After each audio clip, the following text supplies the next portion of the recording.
Spoštovane državljanke, spoštovani državljani, kakšno podeželje želimo imeti?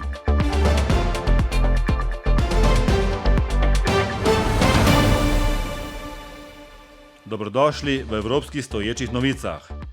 Slovensko podeželje zaznamujejo kmetijstvo, gozdarstvo, družinske kmetije in vaška naselja. Kmetije so ključni upravljalec s prostorom na podeželju in kmetijstvo ima izrazito večnamensko vlogo. Pridelava hrane je pomembna, z vidika oskrbe prebivalstva, pa tudi stališča nacionalne kulturne identitete, upravljanja z naravnimi viri in enakomernega prostorskega razvoja. Slovensko kmetijstvo nima potencijala za masovno in v globalne trge usmerjeno predelavo hrane. Ima pa potencijal za trajnostno oskrbo lokalnih in regionalnih trgov in tudi za oskrbo s proizvodi z dodano vrednostjo. Na lokalni ravni obstajajo številne dobre zgodbe posameznikov, ki uspešno tržijo svoje izdelke.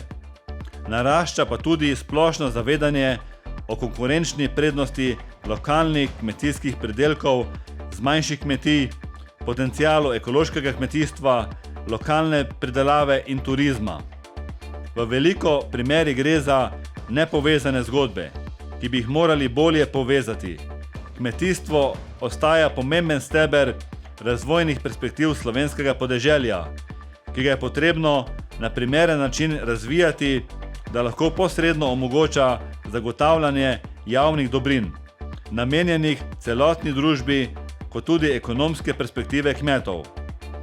Zelo jasno se kaže visoka stopnja soglasja, da je treba izkoriščati obstoječe prednosti Slovenije, kakovostno hrano in razmeroma ohranjeno naravo ter številne preživele majhne in srednje velike kmetije, ki so prepoznane kot bolj trajnostna oblika kmetovanja, če le uspejo doseči konkurenčnost oziroma ustrezen tržni prihodek. Po drugi strani pa bodo morale intenzivnejše metode predelave hrane temeljiti na sodobnih tehnologijah, ki zagotavljajo, da se naravno okolje še naprej ohranja.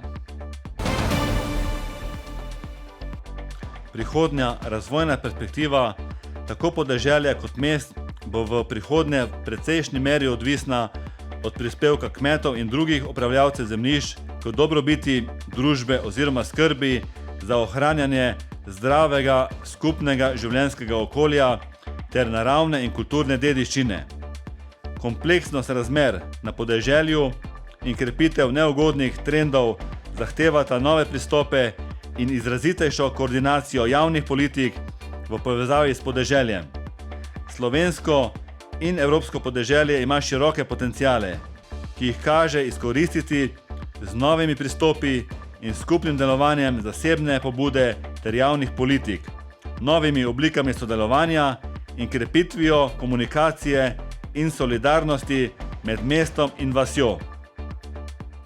Podeželje mora postati sestavni del uresničevanja evropskih in državnih strategij, gospodarskega razvoja, reševanja podnebne krize, varovanja narave, razvoja infrastrukture, socialnega razvoja, izobraževanja in zlasti kmetijstva.